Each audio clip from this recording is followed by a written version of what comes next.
चलिए students, last video lecture में हमने other positional measures, quartiles, deciles and percentiles का calculation procedure based on raw data देखा था। अब हम बेस्ड ऑन डिस्क्रीट डेटा वाला अभी क्वेश्चन देखते हैं। चलिए क्वेश्चन पढ़ते हैं। Find Q1, D7 and P45 और डेटा में दिया हुआ है size X and frequency F 0, 1, 2, 3, 4, 5, 18, 12, 30, 15, 16 and 8।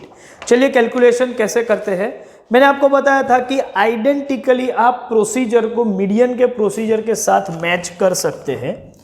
तो पहले तो X की वैल्यू और उसकी फ्रीक्वेंसी क्या है, 0, 1, 2, 3, 4, 5। Frequencies are 18, 12, 30, 15, 16 and 8।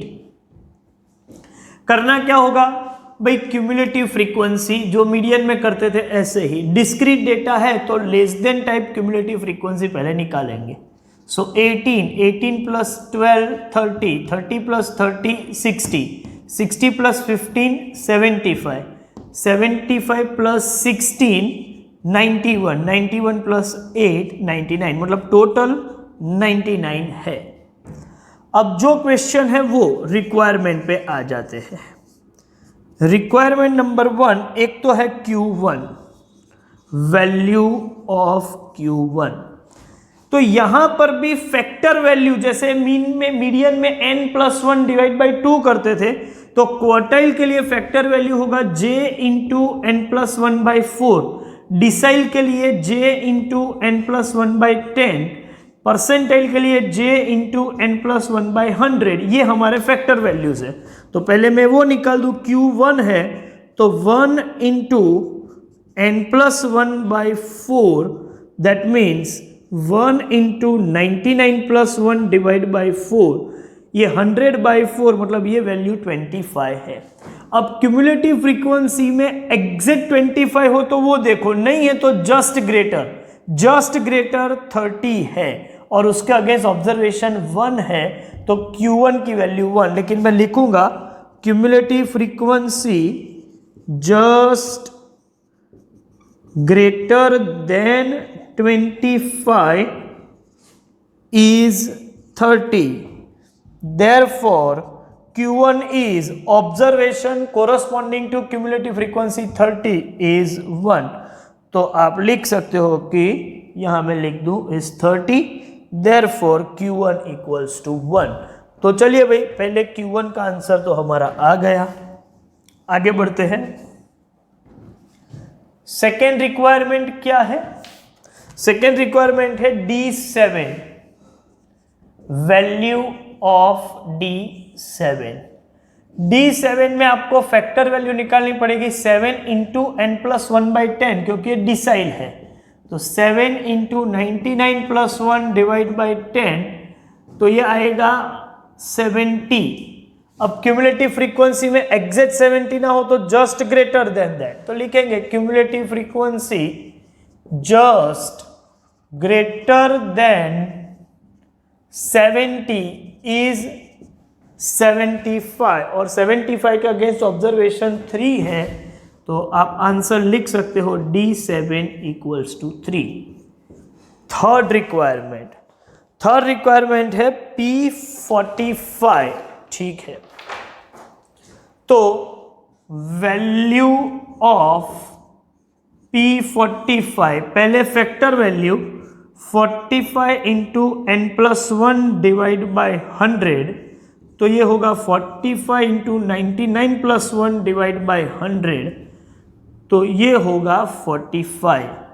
एग्जैक्ट 45 ना हो तो जस्ट ग्रेटर 60 है, तो मैं लिखूंगा cumulative frequency just greater then 45 is 60। तो 60 के अगेंस्ट कौन सा ऑब्जर्वेशन है, वो है 2, तो आप लिख सकते हो कि P45 इक्वल्स टू 2। तो बहुत ही सिंपल टास्क है।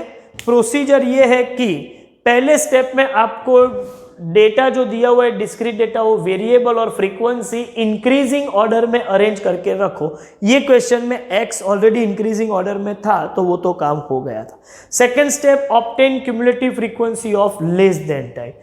And third step, Q J निकालना है तो observation corresponding to J into N plus 1/4 cumulative frequency equal to वाली हो या जस्ट ग्रेटर देन हो, वो लेके आपको काम करना है। अच्छा, डीजे हो तो जे इंटू एन प्लस 1/10 करना है, और पीजे हो तो जे इंटू एन प्लस 1/100 करना है। और ये जो फैक्टर वैल्यू आएगा उससे जस्ट ग्रेटर आप सीएफ में देखो, जो वैल्यू मिले वो आपका पोजिशनल वैल्यू या पार्टीशन वैल्यू। तो मुझे लगता है कि ये क्वेश्चन के हिसाब से आपको प्रोसीजर समझ में आ गया होगा। ठीक है, तो एक काम कीजिए, इसका स्क्रीनशॉट ले लीजिए। एक और क्वेश्चन देखते हैं। Calculate Q1, Q3, D7 and P32 from the following data. Again it is a discrete data.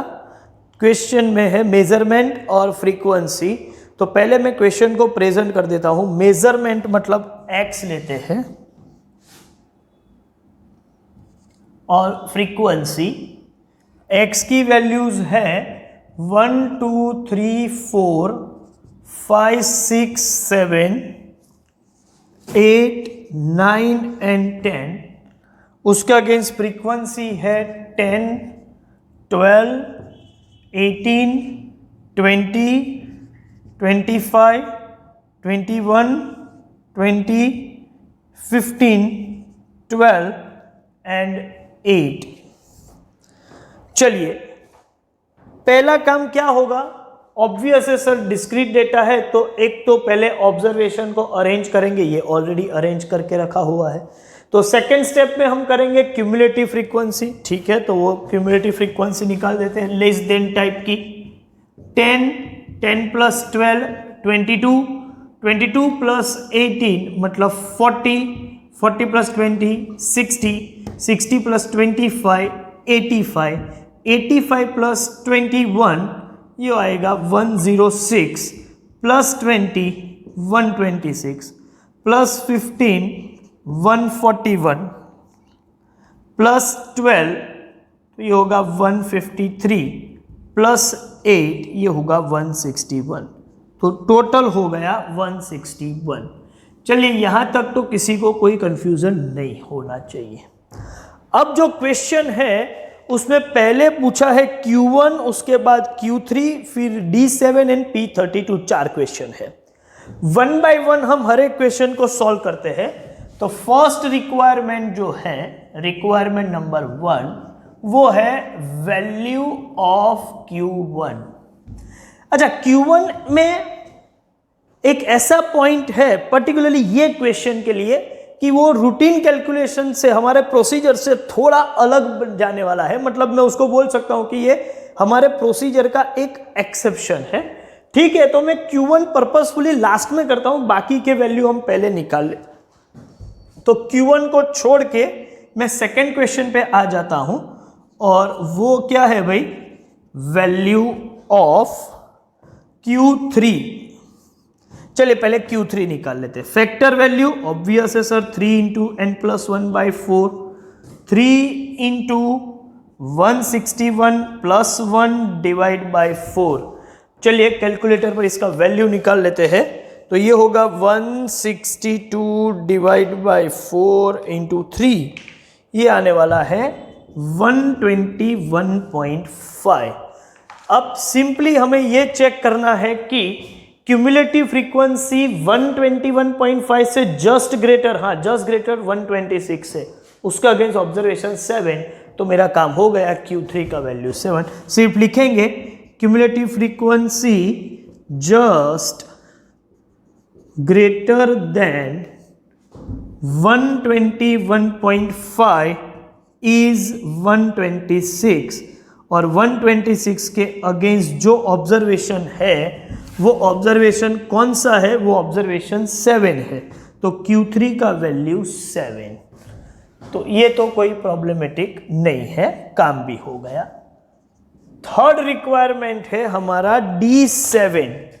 चलिए, तो यहां पर हम लिखेंगे वैल्यू ऑफ D7, और D7 है तो फैक्टर वैल्यू होगा 7 into n+1/10, 7 into 161 plus 1 divide by 10।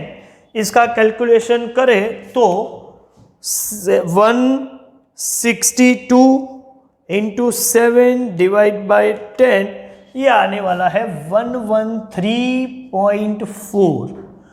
अच्छा, 113.4 से जस्ट ग्रेटर, ये भी 126 है, तो सेम आंसर मिला अभी भी हमको।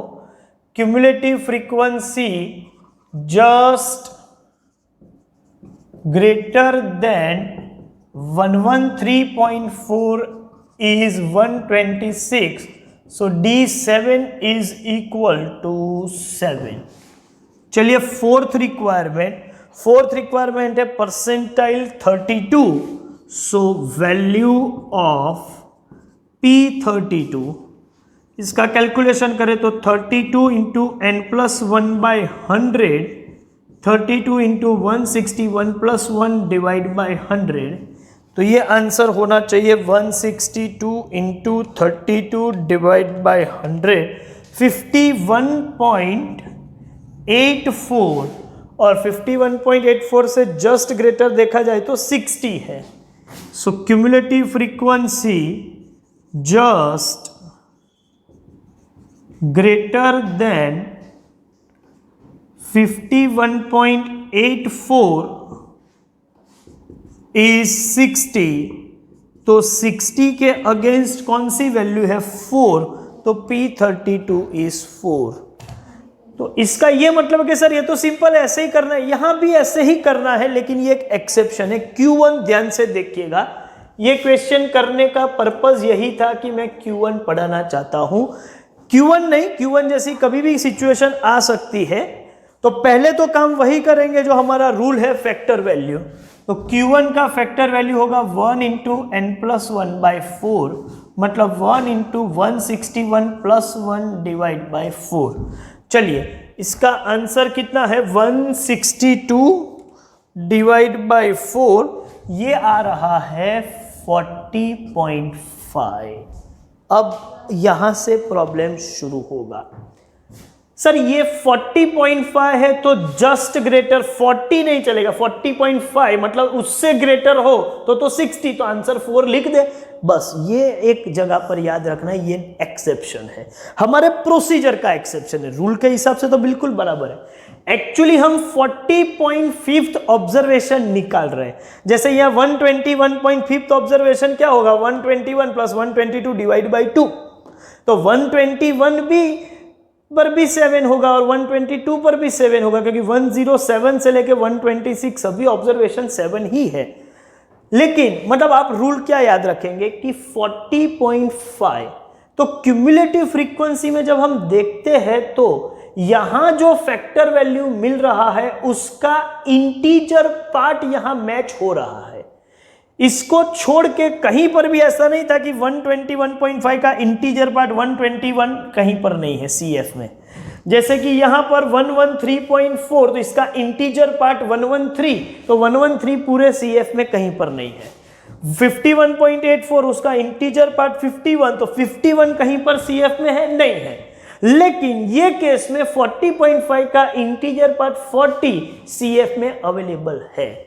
और जब ऐसा क्वेश्चन हो तो समझ के चलो कि हमारा जो वैल्यू है, पार्टीशन वैल्यू या पोजिशनल मेजर, वो बॉर्डर लाइन पे है। मतलब ऐसा है कि 40.5 मतलब इससे 40 तो मैच हो रहा है, इंटीजर पार्ट तो मैच हो रहा है, तो इसका मतलब ये ऑब्जर्वेशन 3 और 4 की बॉर्डर लाइन पे, इनके बीच में है। तो ऐसे क्वेश्चन को सॉल्व करने के लिए आपको ये टेक्निक यूज करनी पड़ेगी कि इसका ये मतलब है कि Q1 इज 40.5th ऑब्जर्वेशन। अब ये रॉ डेटा वाली टेक्निक आ गई, और 40.5th ऑब्जर्वेशन का टेक्निक आपको मालूम है, 40th observation plus 41st observation divide by 2। तो यहां पर 40th ऑब्जर्वेशन मतलब 3 और 40 के बाद जो भी आएगा वो 41, 42 वहां से लेके 60 तक के ऑब्जर्वेशन सभी 4 है, तो 40th ऑब्जर्वेशन है 3 और 41st ऑब्जर्वेशन है 4 और डिवाइड बाय 2, तो इसका आंसर होगा 3.5। तो ये ट्रिक हम कब अप्लाई करेंगे, जब फैक्टर वैल्यू का इंटीजर पार्ट जो है, ये रहा इंटीजर पार्ट, वो भी CF से मैच कर रहा हो, तो ये टेक्निक ना हो तो सीधा जस्ट ग्रेटर देन करके हम आंसर दे सकते हैं। तो चलिए भाई, मुझे लगता है कि ये पूरा आपकी समझ में आ गया है। एक काम कीजिए, इसका स्क्रीनशॉट ले लीजिए पहले तो, ठीक है।